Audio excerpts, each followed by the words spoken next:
is the Conservative Colonel Podcast with Harrison Daws, where one man stands against the rising tide of liberalism.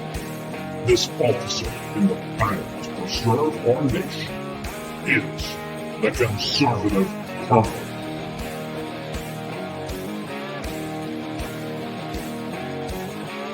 Nothing ends here. Our hopes and our journeys continue.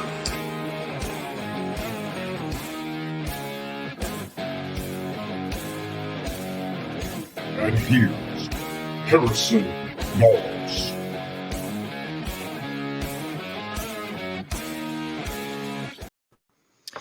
I'm Harrison Daws. Welcome back for the long-awaited return of the Conservative Colonel Podcast.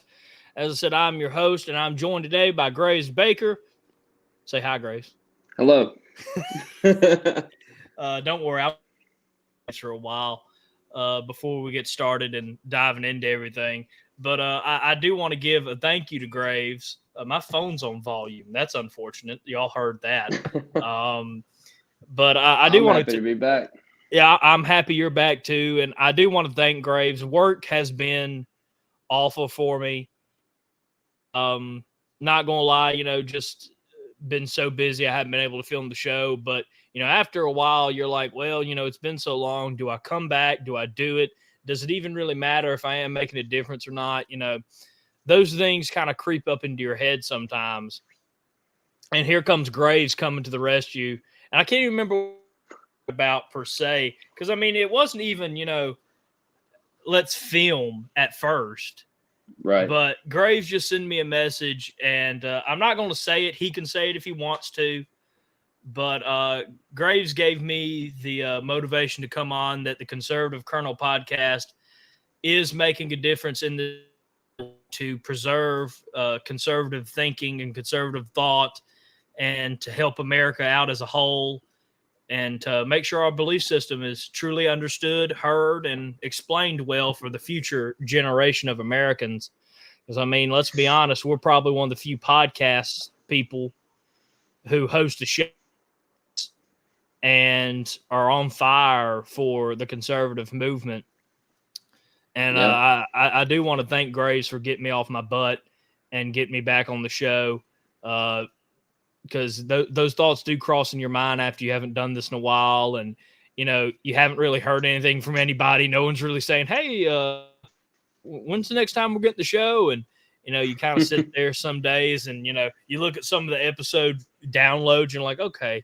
I don't think anybody's going to miss it. Maybe I was being too optimistic about the show, but I do want to thank Graves, because what he said meant a lot to me. And again, if he wants to go into it, he can. If not, perfectly fine with it. But what you said, man, meant the world, and it did show that maybe one day we can be a big podcast, but right now we're the little podcast that could. And I think I'm very proud of that title for this show. I'm definitely proud of the Conservative Colonel Podcast. And again, I can't thank our listeners and Graves enough for giving me the hope and inspiration to get back on the show. This is going to be kind of an unusual podcast because there's been so much that happened since our last episode. Yeah. But, we're going to try to cover as much as we can. I do want to give a little preview. We are going to be talking, if Graves can make it. He's working out, working his butt off as well. I'll talk to Graves and see some recording days available for him if he has any. But talking about the lies of Vice President Harris, we for the show, and just as we're getting started, I'm getting pumped up again. I'm getting revitalized, and there'd be nothing more to say. We're back, and if you are just on the fence for some reason about this election, let's show you the true colors, the liar that Vice is. And I think that's a great way to really get back out there. So that will hopefully be next week. We will talk about it off camera afterwards. But real quick, It's been so long. The website's still up. My credit card noticed that. It has been charged. And I do have a new T-shirt. So, well, going to, but I think it. I'm gonna buy one. I'm gonna wear it. I think it's gonna be funny. Well, the one I designed, it just does, Republican, Democrat, dog, and it says voting for the dog. And, if it wasn't for Trump and we got someone just awful, that's what I'd be at this point.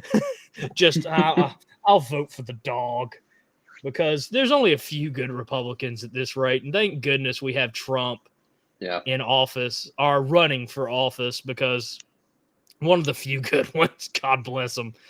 That's true. I mean, there's so many rhinos, but also like these people. You think my least favorite thing about Congress, they get elected every 2 years, so they're spending one of those 2 years running a campaign the entire time. Yeah, that's why they don't get anything done. Yeah, and the problems will be a mini series of episodes, and maybe after the election, me and Graves can dive into it, because Congress, by design, is the most powerful branch in the United States government. And if we want real change and want to give Trump help, honestly, we need to look into getting Congress generations, or whatever Trump can get done can be easily reversed as soon as he's out of office. Mm-hmm. And I mean, we've talked about that before, telling people to get off their butts and do the work, whatever that is, just voting or knocking door to door, or doing what Graves is doing, or doing what I'm doing. But and that's what I'll touch on. I'm gonna definitely touch on that. Like with what you said about like what I told you, there's a lot of people here. I've got about 55 people that work for me every single day. Mm-hmm. Here in Milwaukee, Wisconsin. I'm in a swing state. It's exactly what I wanted. But we've got 55 people here, and they get asked a lot of questions that they don't know stuff about. So I've told them to, go and listen to some of these episodes that we've done. And, they've actually like taken notes and like, not only that, but telling me the results they're getting at the doors. They're able to persuade more people. I've got my laptop right here behind my phone, so I can actually pull up the number. It can't recognize me because my phone's in front of my laptop. But so since we started here in Wisconsin, we have knocked 88,877 doors, and that's still ongoing as of right now today. But a lot of these doors have been influenced by what was said on this podcast, and them listening to it and getting ask questions about Social Security or the border. I mean, you hear that a lot here. Also, the economy. We've brought up like inflation rates and stuff on here.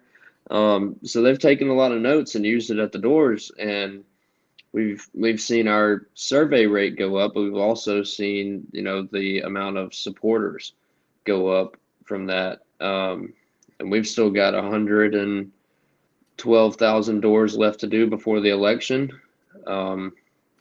Just here in Milwaukee.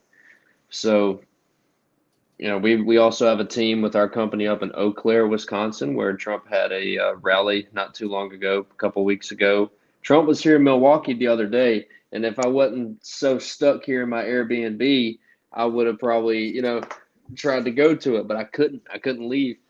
But he's pushing hard for Wisconsin. We're pushing hard in Wisconsin. We have a team in Madison as well. So, we're getting a team in Green Bay soon. We're going to be in every area in Wisconsin. I'm going to be in charge of Madison and already in charge of Milwaukee. So I'll have both.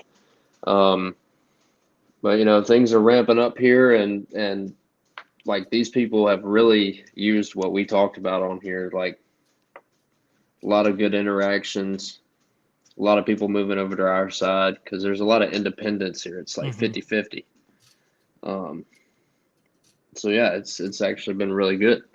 That's what I was telling you, and I didn't know that you were thinking about not coming back, but I'm glad I told you when I did. Yeah, it's one of those things, and I mean, I talked about it the first episode, and I think it up at least at the end of every episode with how we sign off on the show. But the signing off is God bless America and God bless Mississippi, and I think God knew that earlier this week. I was sitting there and I was like, I need to film this week, and I was just sitting there and I was looking online and looking at my statistics that it gives, and I was like, I just don't know if this is even worth it. Could I do something else for the conservative movement? Could I do this? Could I do that? And I didn't really know my next move. And the day that I think that, the day I look and I see Gray's Snapchat, and I was like, oh, we haven't talked. We're not playing each other in fantasy football again for a while, so he shouldn't be crap talking me. So I pulled it out, and I mean I think I text you immediately afterwards. Can you record today? Exactly, because sadly I've been working all day. But I just know as soon as I saw it, I was like, the second I think this, Graves send me a message, and I was like, the Lord works in mysterious ways. It does. I think he just told me to get off my butt and get back to work.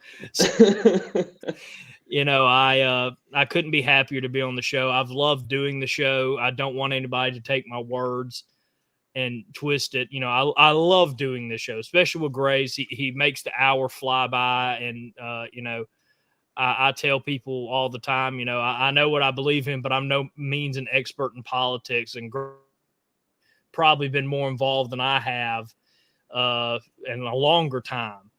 And so, having him on the show and having him to jump ideas off of and to help me out when I hit a wall or to take the idea and run or add more information, which is what this is. I mean, we want to provide everybody with the most information as possible. Has really been awesome. Some of my favorite episodes have been on the Conservative Colonel website, which we'll get to that in a second before we dive into everything. If you hit podcast, you'll see the best of. And you can see, two of them are on there by default. The first episode, and then exposing Roger Wicker, which I just spent an hour just crapping on Roger Wicker. That was going on there just because I don't like Roger Wicker. And I thought it was a pretty good episode. But then you go look and you see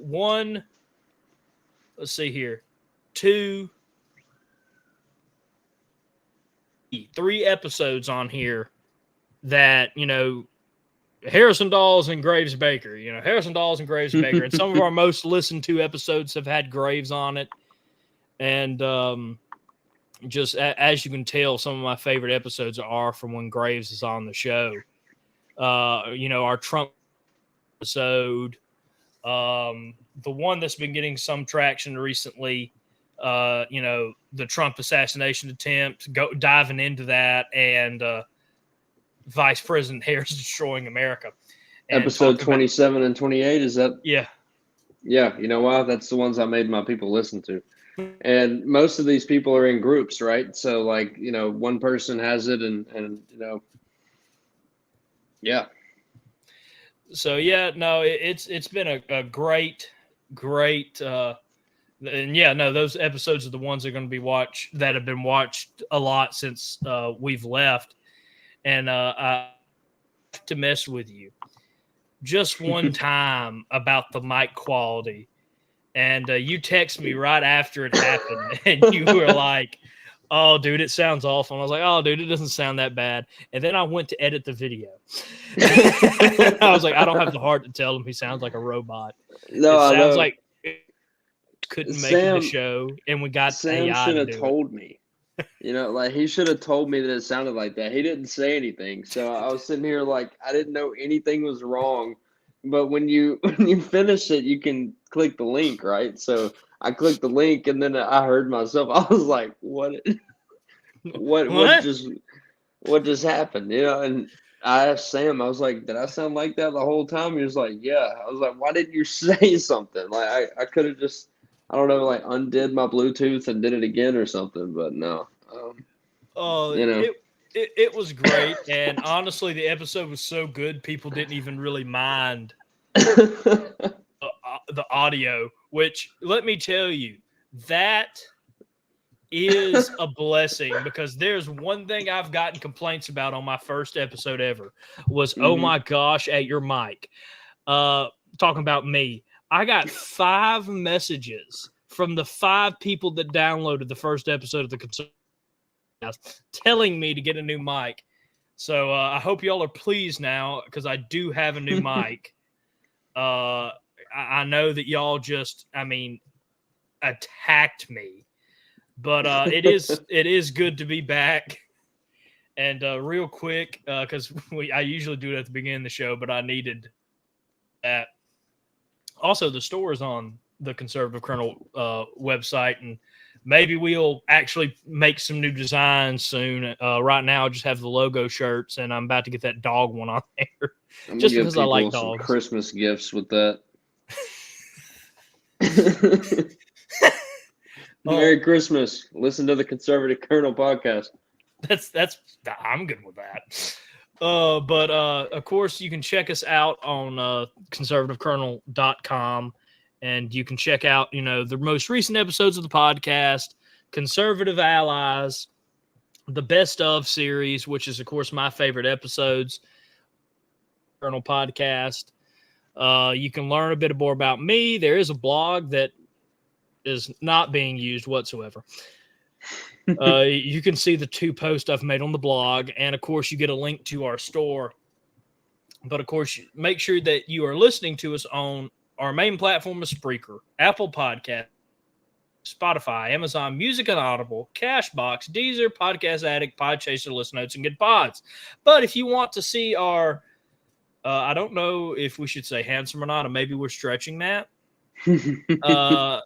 Graves looks better than I do. I look like I ate the high school version of me at this point. I don't know about that. The 20s are supposed time of your life.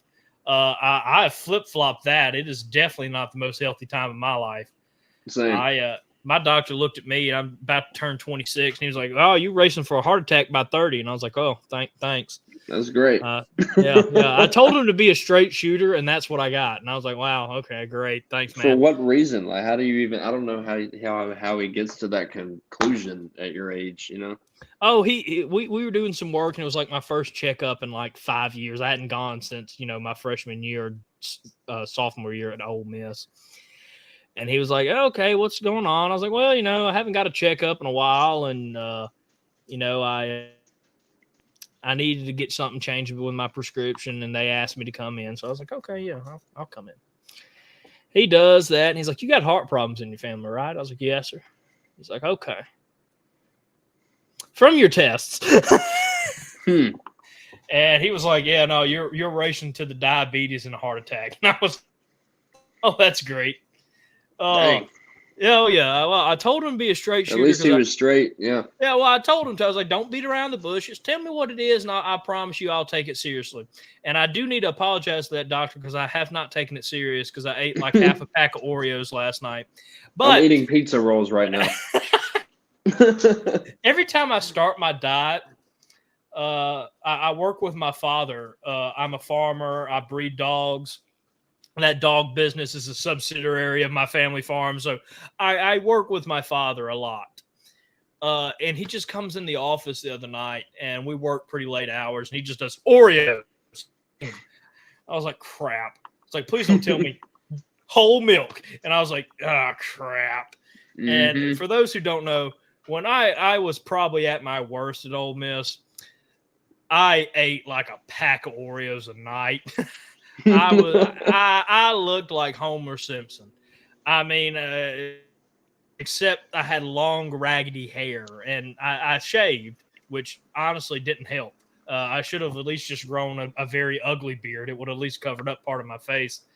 But, my dad brings that in, and I finished like half the pack of that night, and the rest of the pack the next day. And he's like, "Chewy Chips Ahoy." Chips Ahoy, man, they're good too. Chips Ahoy are my weakness. But if you want to see all that, we're getting off topic. You can check out the video format of the show, which will be is released on Tuesdays on Rumble and YouTube. And you can go to our website, click any of these platforms, and you'll be taken straight there. That way, you can find which way you want to support the Conservative Colonel podcast the best. I think that's it. Yeah. If you want a logo hoodie or shirt, you can definitely check out the Conservative Colonel store. Just again, go to conservativecolonel.com and you in the sections. Let me even see the last time I did a blog. June. But something I do want to build up to. A smidge. We should be on episode like 45 by now, honestly. And this is episode 30.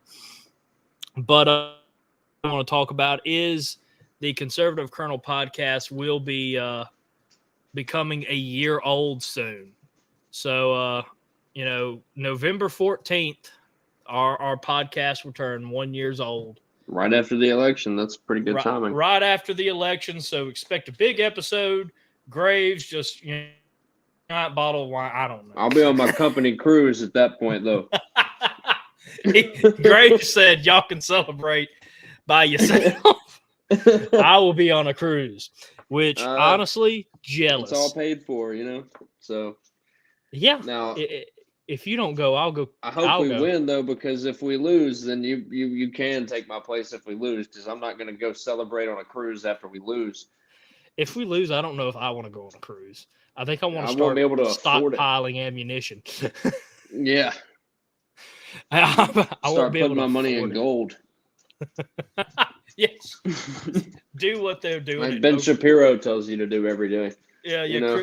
On Chris McDaniel's America, they have the same ad. And I'm just going to start texting them like, if y'all give us stocks in gold, we'll do it for free, the advertising. We get 10 viewers, but it's still. Yeah. Well, please. I had that Kamala Harris door knocker come to my house today. It was a very short interaction. I'm showing here. I was on the phone with my assistant manager actually, and I was like, "Hold on, there's someone coming up to my door." And I open it. She's like, "Hey, is there a Marissa here?" It's like, "No, this is actually an Airbnb, so like we don't vote from here." She's like, "What do you plan to vote on the election?" I was like, "Yeah, I do." She's like, "You gonna vote for Kamala Harris or Donald Trump?" I was like, "I'm actually the manager for Trump's team in Milwaukee." And she was just like, have a good day. I was like, "Yeah, you too." She was broken inside. She had the Kamala Harris thing. She's going to go tell her boss that later. They're going to be like, "What's the address?" They're going to put a hit out on me probably.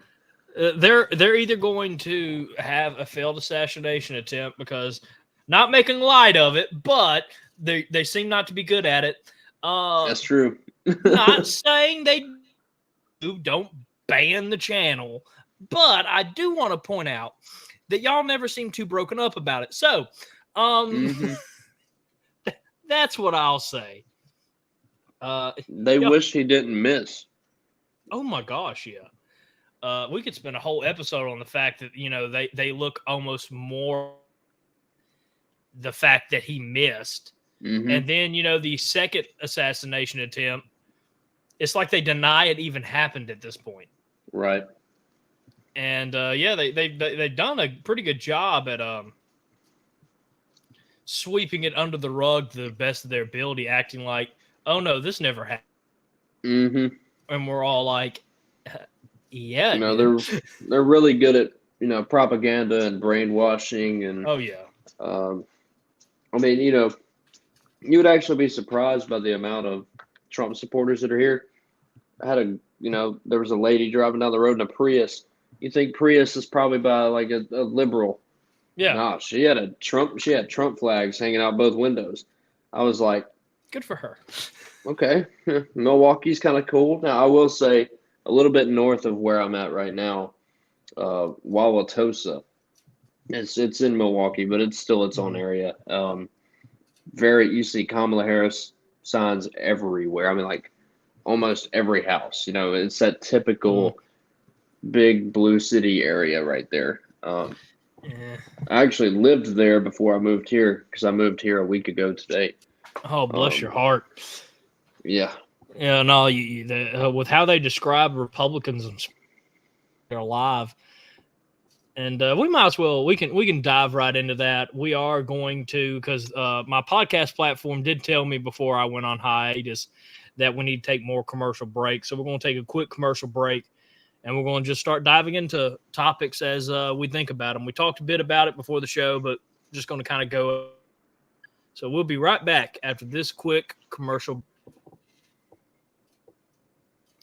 All right, we're back. Hope y'all enjoyed that commercial break. I told Graves during the break that I could have swore I said Pop-Tart. And I was so confused by that I was like, please tell me I didn't say. It's been a week. But we do want to talk about some news and just things that have been bothering us, I suppose, about the liberals. Or the communists, or the socialists, whatever you want to do, it's all the same thing. Yep. They just rebrand to make themselves sound better. Mm-hmm. But how they've talked about Trump, not just this election, but his 4 years as president and his first election in 2016 and in 2020, how they describe him basically as the devil incarnate. They make no in, ands, or buts describe Trump. He is the devil. He has been compared to Hitler and just so many things, and then they act shocked when there's an assassination attempt from one of their supporters. I was like, You're telling your supporters there's okay in politics with mudslinging. Okay. But usually it's like, this guy did this and it's a lie. But telling your supporters that some of them will believe anything. If Harris came out tomorrow and said the moon is made of cheese, I guarantee you there'll be some liberals saying, well, how do we know it's not? So or, I saw it on Wallace and Gromit. It is made of cheese. I saw it on Wallace and Gromit. Oh, that just gave me a flashback. I haven't watched that movie since I was like 10. I loved that when I was growing up. Gosh, it was fantastic. I watched it every time it was on TV. But yeah, no, they would 100% just sit there and be like, we know it's there. So when you tell someone and compare them to maybe the worst man to ever live, don't you think your supporters are going to? Like, I was messing with Graves. I'm like, I'm surprised you got out of there alive. A joke, but sadly becoming the truth. Yeah. They've now 2 failed assassination attempts on Trump. Mm-hmm. Iran threatening to blow him out of the sky. Yeah. I mean, and sending his campaign information or just stuff, or I don't know what they're finding on him or whatever, but sending stuff to Kamala Harris and Tim Walz and Joe Biden. So they're spying on his campaign. You literally have Iran bombing Israel at the same time, trying to blow up Trump's plane and cheating the election, sending shit to, sending stuff. Explicit. Sending this is why. To Kamala Harris and them. And it's just like, well, why has nothing happened about that? Like, the FBI confirmed it and everything, but nothing's happened to Kamala Harris or Tim Walz. They're still able to keep on working and running for office without any repercussions for working with Iran. Could you imagine the hate and what would happen if Trump did that? Mm-hmm. They took, we talked about this in the past. They changed it to a felony so they could get him in New York. It wasn't a felony beforehand. But could you imagine if he actually committed something like this? What they would do? And meanwhile, it's impossible to interfere with our elections. But they're getting help from interference from our election, not to mention all the media companies, how they help. So it's really blows my mind how they act like they've done nothing wrong, and they continue to believe it almost. You can see it in, well, okay, you can see it in Joe's eye because Joe probably doesn't even remember what he did for breakfast. Yeah. You can actually see it in her eye that she believes what she's saying. And that's what's scary to me. Tim looks like he's just crapped himself on national television. Right. But No, Harris, Harris believes what she's saying. That's what scares me about Harris. Joe doesn't know what he's in. Joe was born back in 1885, and he remembers when he had to take a wagon to school. But Tim just looks like he crapped himself. Maybe he trusted a fart too much, and now he's sharded his pants on national television. He's trying to walk backwards or something. Like Jerry Nadler. But Harris believes it, and that's what scares me. And I have to keep telling people because my name was inspired by the Harris side of my family, and I've started saying not that Harris, my Harris. But getting back on topic because I can fly off the rails. But she actually she's like trying to do all these different accents and stuff, like whatever family that she actually has, whatever she is, she doesn't act like whatever she is. So, it's just. Didn't she try to do a Jamaican accent? Yeah, because apparently her dad was like from Jamaica or something. But, she tried a Hispanic one, I remember his Hispanic one. She even tried like to sound like she was from the hood when she was in Atlanta. Like, oh my gosh. She tried to do a Southern accent one time, and I can't remember what. It was one of the other, influencers on our side, and it was just like, you're from Canada, basically. Like she lived for like 15 years in Canada. So. Yeah, and I don't. Everything about her's fake. I hate people trying to give a Southern accent. I'm one of the few people that's still proud to be from the South and be from Mississippi. Me too. And I love my Southern accent. It gives me looks when I can turn it up. That's what's scary about me. I can all of a sudden, man, I'll let it into you. But when I watch that clip of her trying to do a Southern accent, what pisses me off is people give the Southern accent like they're talking to a toddler. Mm-hmm. It's just country. It's not that we're stupid. No, she watched us, and I wish I had a beep button because there's a perfect word to describe what I'm saying, but I'll get canceled for saying it. But she talks like we're just all stupid. Hi guys, and I'm like, we don't have the IQ of Forrest Gump, woman. Or what about Hillary Clinton? That one time she was trying to do a Southern accent, and she was like, "We've come too far." I was like, "You sound like you're from, here, Wisconsin, or like South Dakota or something, where they actually sound like that." People in the South don't say, "I drove far to the gas station." No. Come on, bro. You don't even know how to do it. I mean, all you do is piss off Southerners when you do it. Yeah. If you want to piss off a Southerner, try to make fun of their accent or tell them their accent makes them sound stupid, and you'll see some fire and brimstone in them eyes. Yeah. And I guarantee you they're probably smarter than you think you are. Yeah. I mean, there's very few people that Southerners will take in, with Trump being one of the few exceptions I've seen in recent years of someone that, has lived in New York all his life, which if you're from Mississippi and you hear New York, you just shiver a bit. Yeah. You think nothing good can come out of it.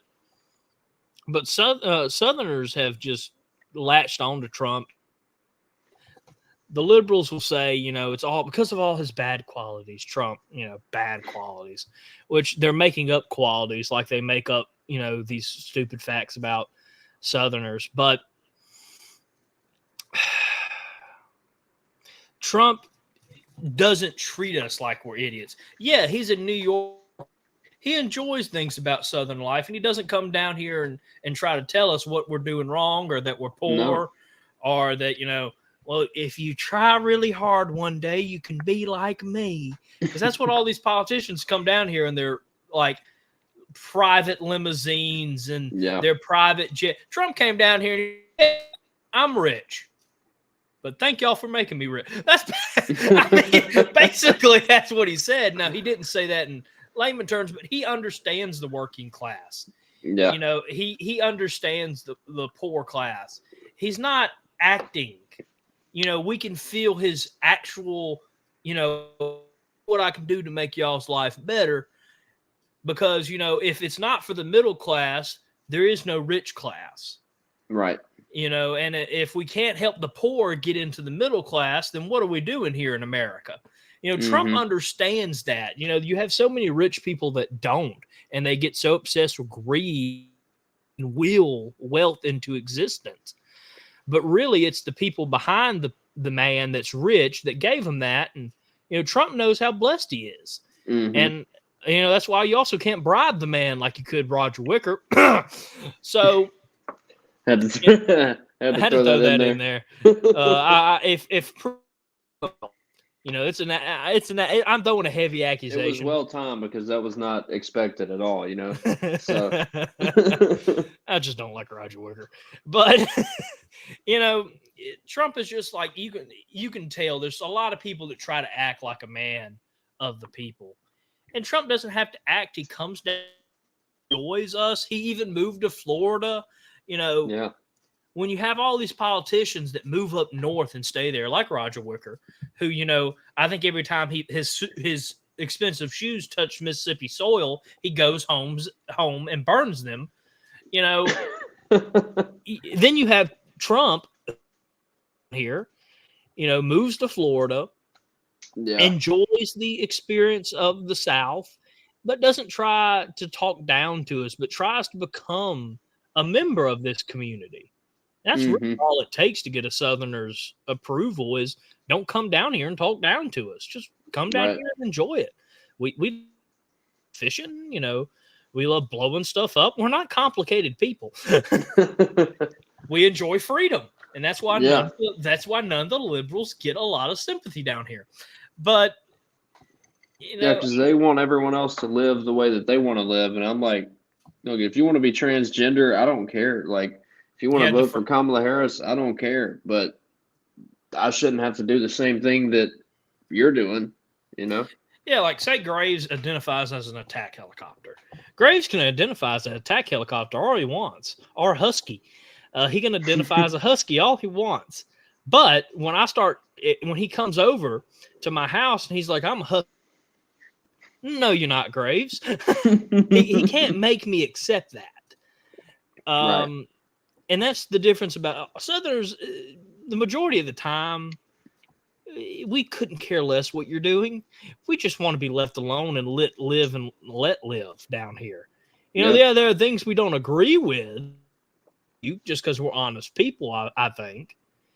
But, we're not going to be like, okay, national ban. We don't care. If the state bans it, that's different. I believe at that point, that's the community coming together. That's how it should be. But every time a national government gets involved, notice it doesn't end well. Ronald Reagan spent 8 years trying to de-size the government, and bless his heart, great man, worked his butt off. But one president couldn't do it all. It's like Trump couldn't do it all in his first term, Oh gosh, yeah. It's harder. You can't just, immediately get in there and get rid of all the corruption and all the stuff that's going on there. It's a process, and we don't have kings. Yeah. So, and I hope Trump gets, as far as he can get, because Trump won't be able to solve everything, but he can get us on the path to a better. And I can't thank Trump enough for that because he is the man for the job. I 100% think now that Trump is the man to get us slowly back on the path like Reagan tried to. And they're probably going to try to kill him again. Oh, yes. And, I wear this hat everywhere I go. Not only do I run the team here, but they missed him. I wear it everywhere I go. Oh, that's So, phenomenal. You know, You know what, Graves? That's not copyrighted. We'll put that in the store. Hey, all this is a little patch. You just like iron it on there. Yeah. It's just like your, football helmet or basketball jersey where you put the MAIS on there, Oh, gosh. Yeah, that's a flashback. MAIS, man. I hadn't thought about that in a while. I love how in Southern Mississippi, they're like, oh, that's just a suggestion here. And then you go to Northern Mississippi, everybody's got the patch, and you're like, I thought it was a suggestion. And they were like, oh, no, it's a rule. And we were like, huh? What, did y'all ever play League Academy? Yeah.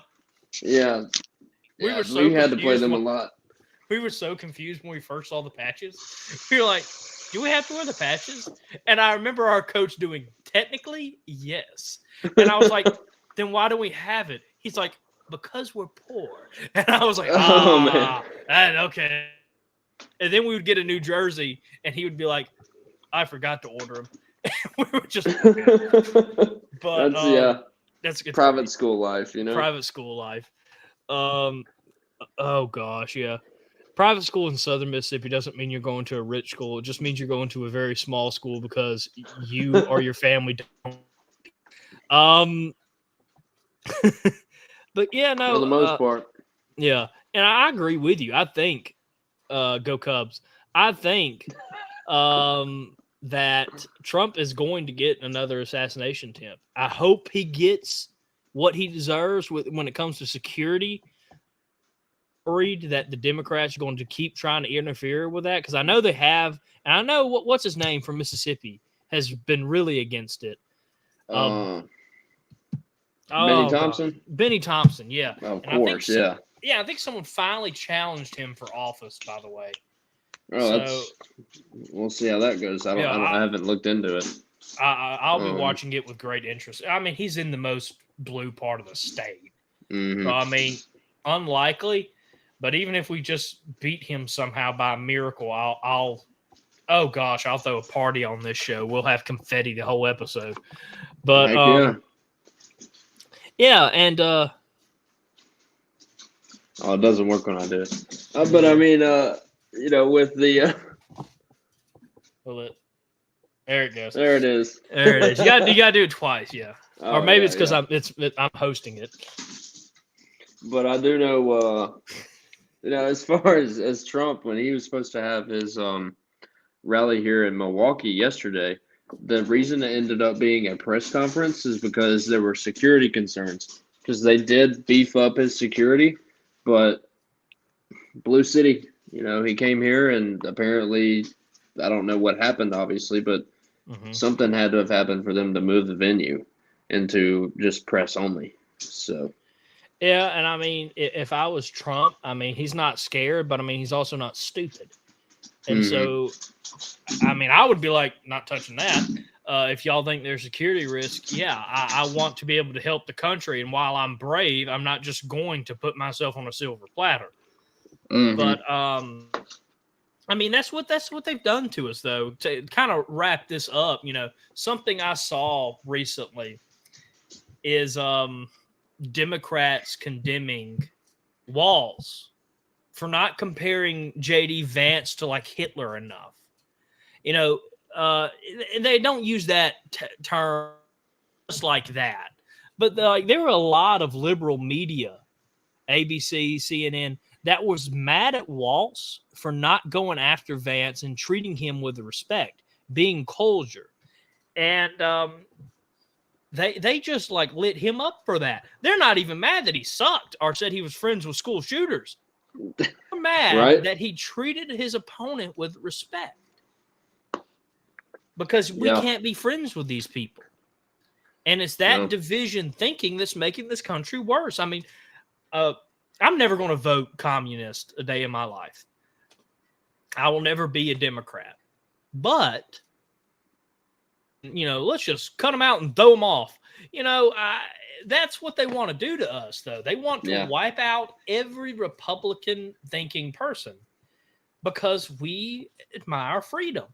But They want us to be considered a cancer that needs to be cut out, Right. and they to be enemies. They want there to be a division, mainly because I think they understand that if there's division, there's better chance for them to make money. Mm-hmm. And I mean, it's all corruption in politics. They never let a crisis go to waste, and then they create a crisis to make sure that there's always a crisis. Yeah, if you create division and hate, you're going to make some. Yeah, thanks, crisis. Obama.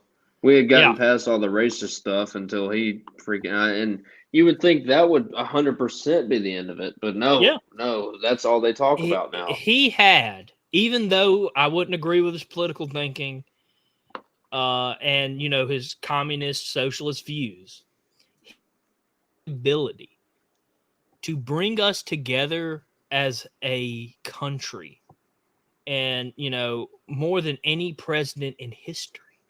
Mm-hmm. He had that, like, probably since George Washington, we have been more than one people, because we're so a country, we all like our identities. Mm-hmm. But, Obama had the ability, the momentum, and just the platform to express real change with the African American community and the white community. And he wasted it and completely for 8 years made it 10 times worse. And that's almost an impressive thing, honestly. Because, I mean, when I was little, we were told how bad it was for African Americans in, Martin Luther King's era, and how, luckily rised above that as a country. And I remember, white and black people getting together just okay. Yeah. I mean, we were getting to a better tomorrow and making sure we leave this racist stupidity in the background, only for it to come full circle. And you're seeing colleges ask for black only dorms. Yeah, now it's reversed. It's reversed. And we're like, we don't want segregation back. Yeah, we want to be one people. I mean, I believe that. And that's why reparations is the worst idea ever. It's like, look, nobody that had slaves, by the way, it was only like 5%, 10% of the population had slaves anyway. But like, why should we have to pay a tax every year or just like a lump sum when they're already going to end up eventually? Maybe we'll be dead, but eventually we're all going to have to pay for the national debt. So you already have to worry about that. Why should we pay people for something that happened? The last time that slavery was a thing was 160 years ago. Yeah. Nobody's alive from then. No one's alive from them. My question is like, is this more of just because, like, I mean, that we've seen it in Mississippi. I've seen people say Mississippi needs to pay for that. I'm like, well, what about New York? I mean, what about California? What about all these liberal places that have put it in? And yeah, there was slave owners there, but like, not for, as you said, 160 years. I'm blessed. I've looked up my family tree. My ancestors that lived in Mississippi, luckily, we were poor, very poor, and so you didn't have any. We didn't have anybody. We were just happy. My great grandfather just kept on popping out kids and was like, all right. If y'all want to go to school, you're going to finish my farm work for me. And luckily, he set up a post office and a store because he more like me pursues farming out of love. I have multiple jobs because my farming is more of a hobby because I just enjoy farm life. And so, that same thing for him because our family's just been farmers since we came to America. And whether it was tobacco, corn, I don't think we ever got cotton. I'm unsure. I would have to go back and look at the family records. But, we were just part-time farmers. So, I don't have to do anything with reparations because I don't have anybody in my family that's done it. But, again, I've never done that. I wasn't even alive during before African Americans got real rights in the Martin Luther King era. Well, you know what? New York State is not innocent for the South either. Guess what? The town of Townline, New York, voted to secede from the Union during the Civil War. People in this tiny town are still very proud of it. In fact, firefighters still wear Confederate insignias on their uniform. The town is marking the 150th anniversary of its secession. Like, New York was part of the Confederacy too in some, areas. I think they still haven't even joined the Union back, I don't think. They joined back in World War II after Pearl Harbor. Because I've used that line of thinking when I was at Ole Miss, and they were basically telling me I was of the devil. And I was like, I didn't do anything. But, it's stupid thinking. If you want to look back at the whole country has blood on its hands from that. Yeah. Yes, we do. And I'm not saying the South doesn't have it. I think the majority of the people who fought for the South, though, was because the Union was burning down their cities. Yeah. And they had nowhere to go. They had no option to do but fight, because the South was not a organized military when that happened. Nope. Everybody, it was. Well, think about it like this. So everybody says we fired the first shot at Fort Sumter, and I'm a historian, so I've studied a lot of this. But at that time, we believed that our founding just got out of an oppressive government would not join a government that they couldn't leave. So our thinking was the secession was a constitutional right. Still is. Yes. And so they seceded.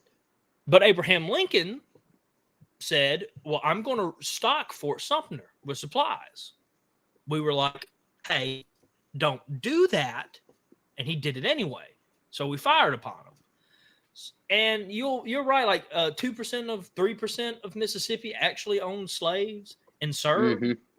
The majority of Mississippi's didn't. My grandfather I was talking about, who came over to Mississippi in 1840, 30, he didn't own any slaves, but he served because he was hearing about the crimes that were being committed. Again, no one came out of that looking good. Not a single person.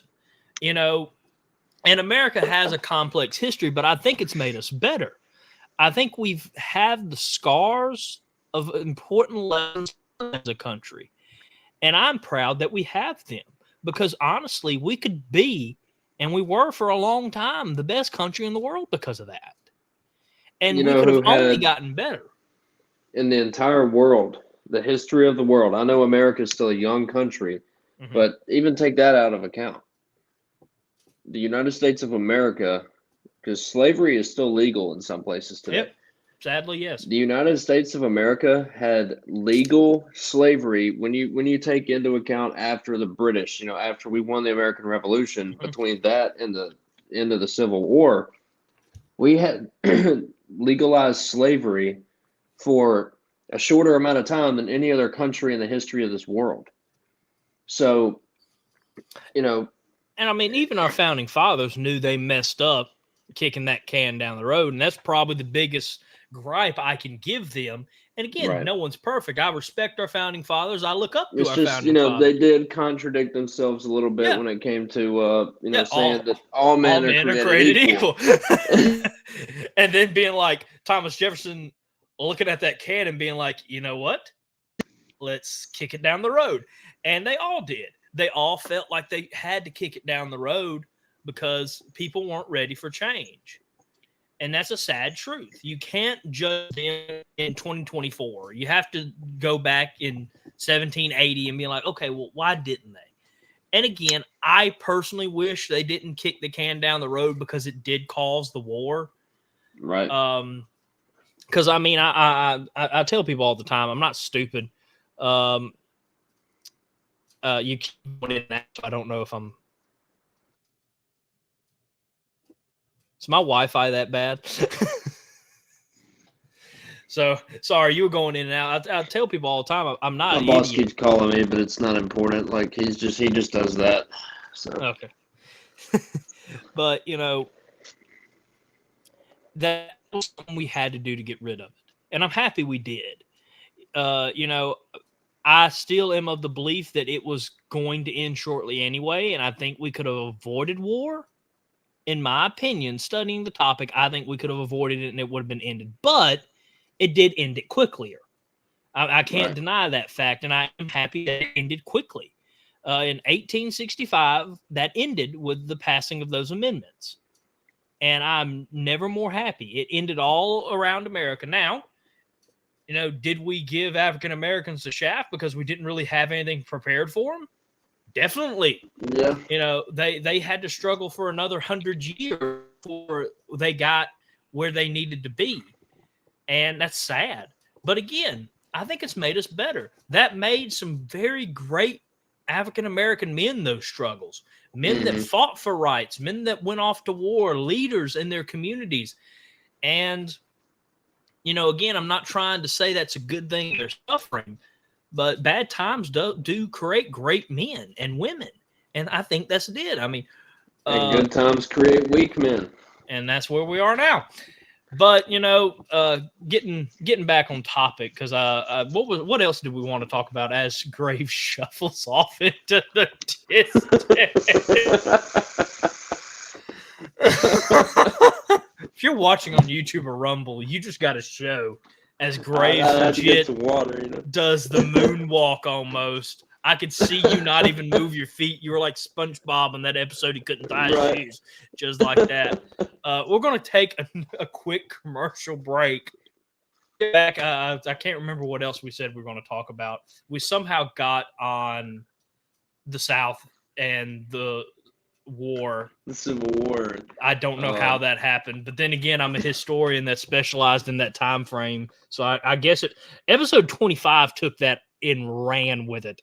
If you are a history buff, and I hope you are, because I'm a big one, go watch episode 25. Me and historian Ryan S. Walters. Basically, oh gosh, if that show doesn't get me canceled one day, I don't know what will. But we'll be right back after this commercial break. Welcome back to the Conservative Colonel podcast. Hopefully that is our last commercial break of the evening as we the show. And we do want to talk about the recent tragedies of Hurricane Helena. Helena? Yeah, Helena. I was just making sure. I don't think I pronounced it right, but, I'm trying, guys. I'm dyslexic. Phil Bryant didn't do anything for me as governor. That's going to come back to bite me, depending on if he's convicted or not. Like Brett Favre. I don't know. Yeah, it's we talked about it like very sparingly at the very beginning of the show because that's when it first broke. But that's not what we're talking about.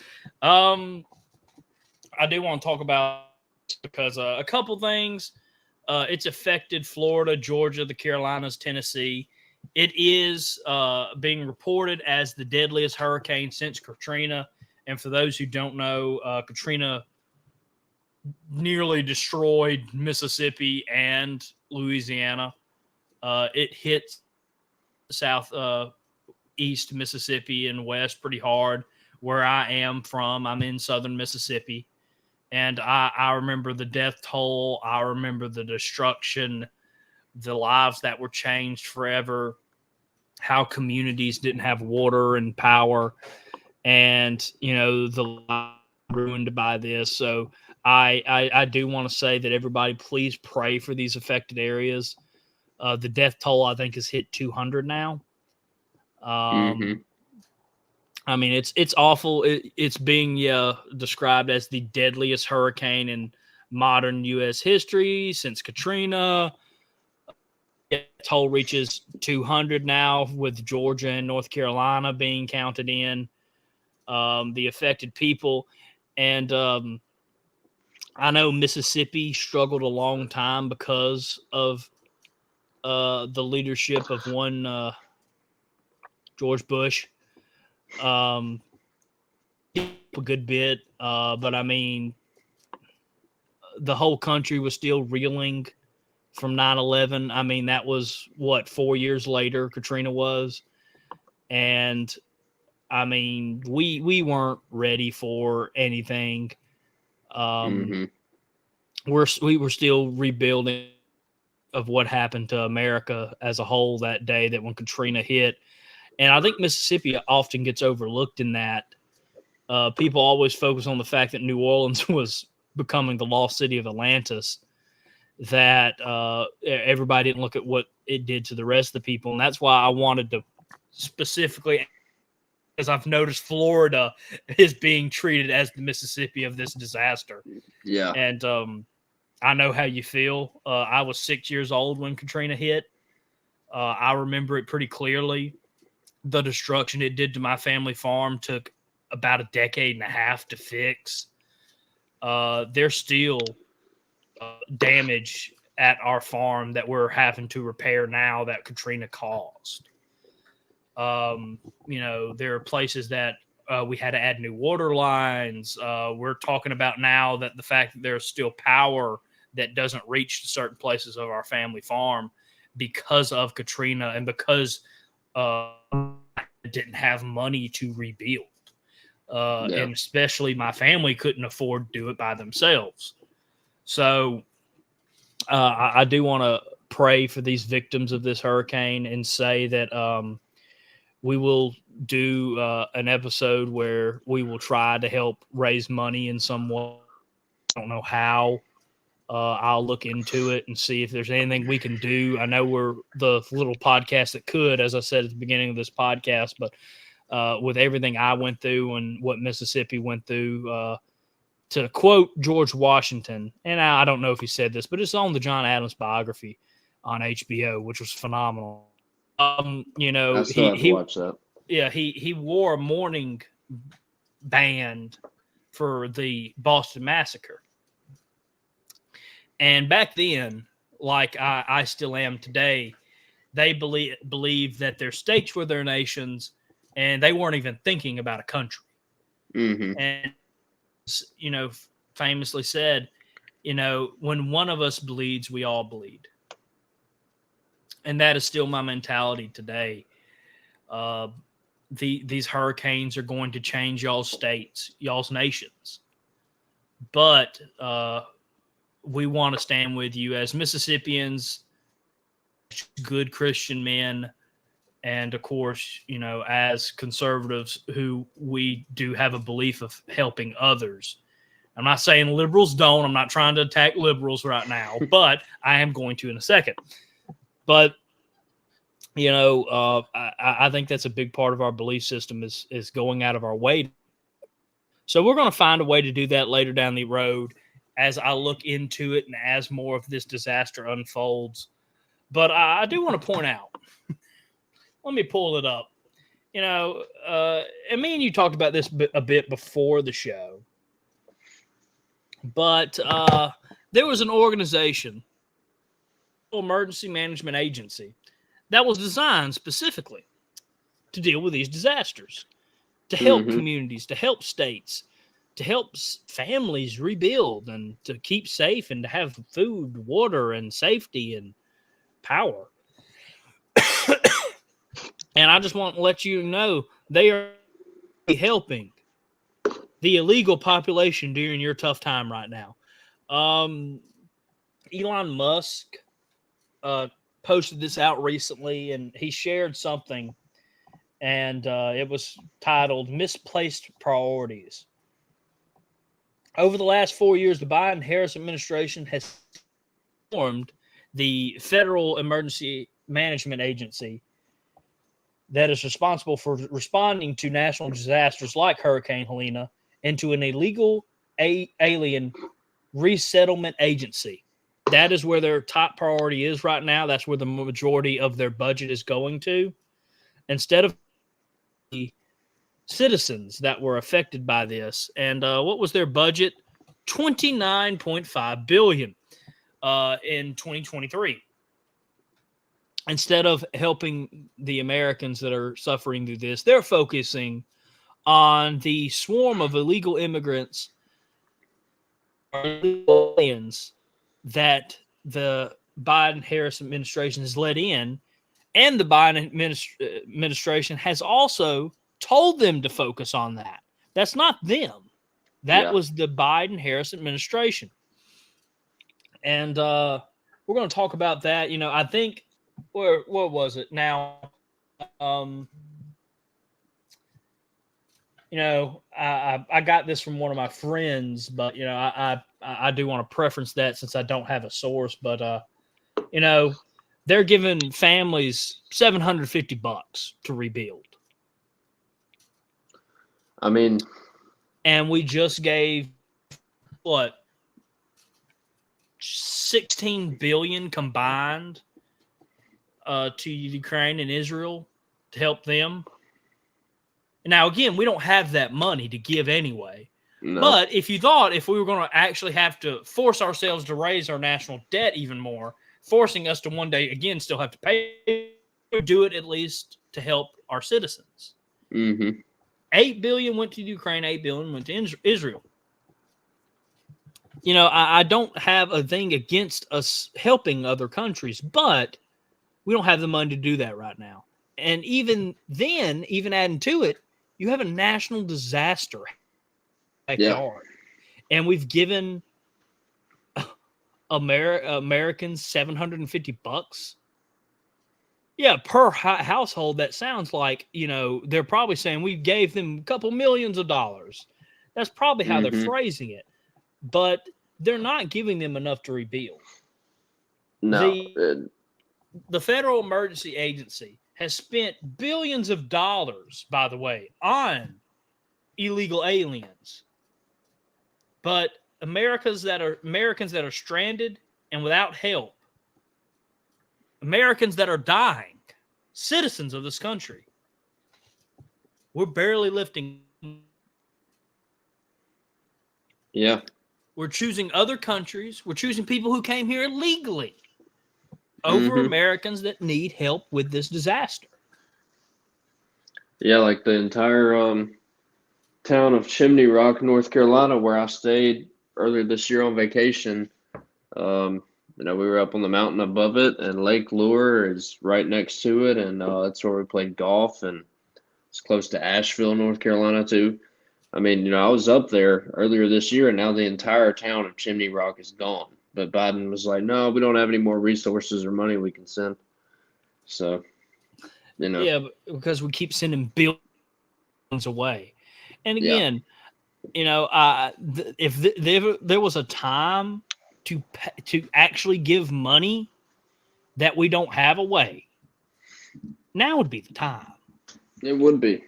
I mean, but only to American citizens. But exactly, he's not.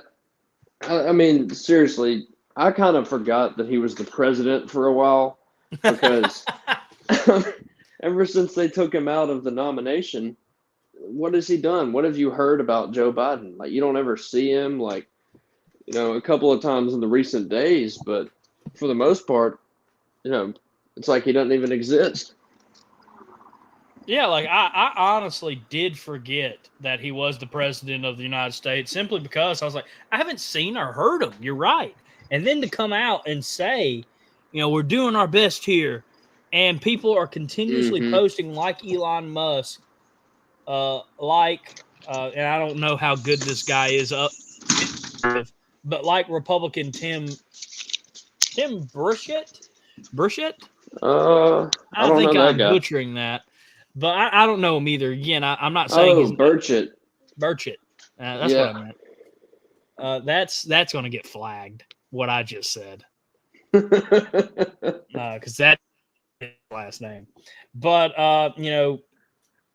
him calling out that this agency that was designed to help with national disasters spent billions on illegal aliens. Mm-hmm. And then again, the guy in charge of Old Row calling you out is probably a bad look. Yeah. When the guy who's like, let's party, calls you out, you need some help. And, he was like, could you imagine getting your house washed away and Vice President Harris gives you $750? But while doing that, again, she's the head of the city as the vice president. So everything that happens, even though she can't control it, should be on her. The Ukraine and Israel get $16 billion combined, and illegal aliens are getting free housing and debit cards, all on the government's dime. And again, we've been billions of dollars all year. We're probably over the $100 billion mark easily now. Yeah. We've probably crushed it if I went back and did the math. And now we're saying, well, we don't have money to give Americans. I am disgusted at the Biden-Harris administration. Mm-hmm.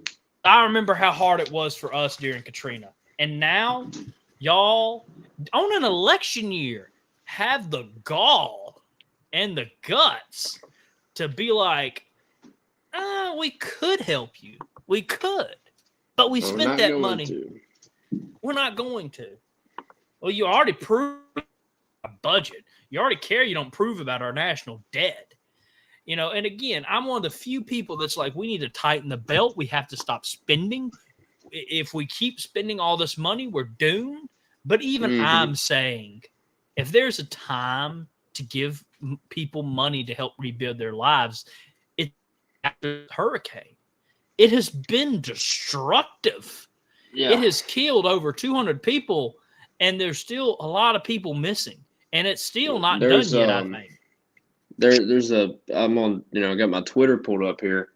5 hours ago, New York Post. Feds say there's no money left to respond to hurricanes after FEMA used $640.9 million this year on migrants.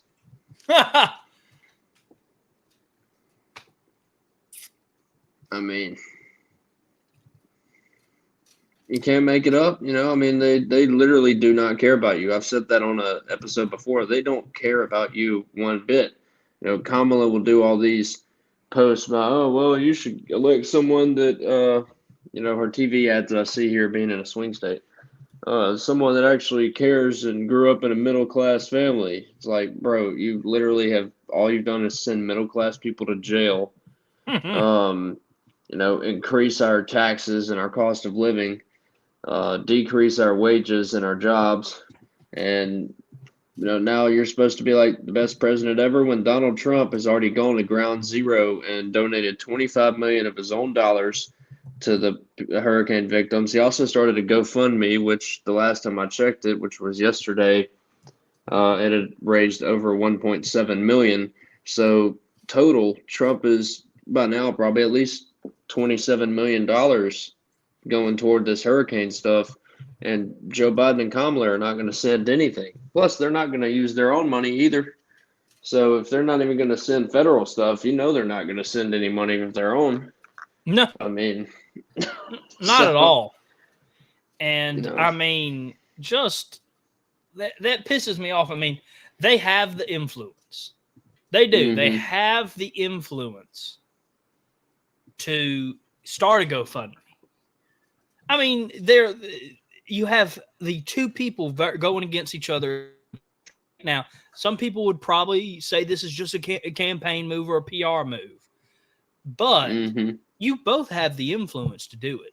It's more telling that Trump has done it and you guys haven't. Right. You're the president and the vice president of the country. You can't get a support to start it, and then you say, well, I support this. Please donate money to this. Yeah. You are lying to your face and our faces, saying, well, we can't do anything else. There have been public figures that have donated money for less. Government officials that have started fundraising for less. Right. But now we have American people suffering. Mm-hmm. And you don't want to lift a finger. And now I'm looking at it. So the goal was $1 million. Tell me, guess how much they've raised now. I've just gotten up to date numbers because I'm actually on the page. It took me a minute, but I found the GoFundMe. I think it says authorized by Trump, and it's got to be that one. Yeah, it has to be this one because of the amount of money raised. We are at $4 million. $4,757,715. So it's more than doubled since the last time that I looked at it. Exactly. And that's great. That's phenomenal. He's almost got $30 million that are going to them, 25 of which is his own money. Exactly. And $30 million and the U.S. government can't do barely that. I don't think they've sent anything, have they? They've sent like $750 to every citizen. Oh, yeah, sure. And I mean, going to the citizen or is that going to get supplies for the citizen? There's so many questions. Mm-hmm. And I'll go with the age-old Ronald Reagan quote. When someone says, "Hello, I'm here. I'm from the government, and I'm here to help," Mm-hmm. slap their hand away because you. They're also not. Our government has failed to act on this, and It's been a whole week. It's been a whole week, and it sickens me. Sickens me.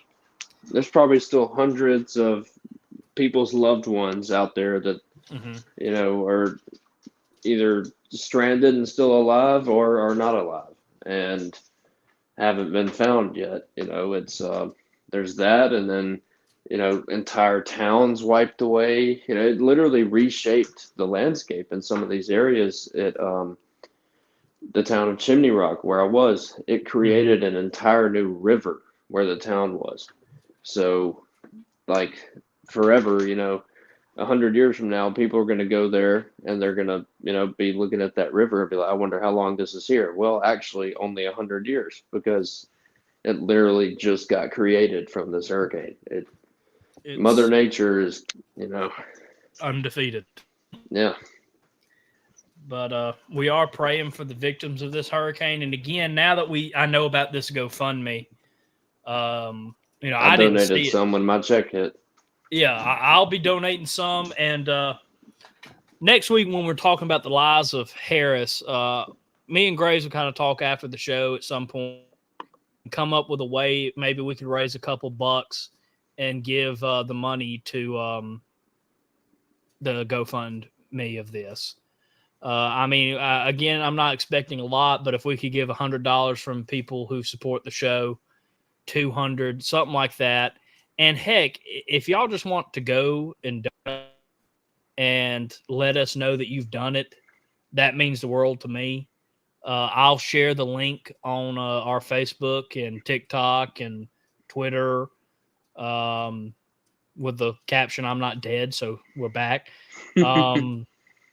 But yeah, so please, we'll post that out there, and if y'all could just share pages, do whatever you want.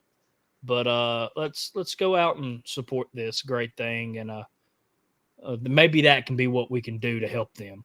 Because neither me or Graves are rolling in money, but if we can donate together as a small community, I think that would be awesome. So please think about donating whatever you can. I want to donate soon myself, and we'll go from there. But thank you guys for watching and listening to the Conservative Colonel podcast. I've been your host, Harrison Daws, joined by Graves Baker, and it feels great to be back. Make sure you tune in next Thursday for our new Conservative Colonel podcast, and we'll see y'all then. Graves, is there anything you want to say beforehand? And I just want everybody to know that Graves and his team have worked their butts off. After the election, so tired. Yeah. After the election, I want him to come on and just tell every work they did, because it's been blowing my mind the doors they knocked just today. And Graves has been doing a lot, getting out there for the conservative movement. So thank you, Graves. Thank you for all your team and y'all's hard work. Y'all keep up the great work. I'm sure they'll be listening to this, so I'll tell them, make sure you stay all the way through so you can hear, y'all get congratulated on a podcast, gotta. Yeah, people sometimes forget about the people that have put in all the legwork, and that's something I learned from Chris McDaniel's campaign. Mm-hmm. How he went and thanked everybody, and I'm not in any position of power in y'all's campaign, but I care about the movement, and of course I care about this election and believe in President Trump. So I can't thank y'all enough for all the hard work you're doing. Keep it up. Yeah, we will.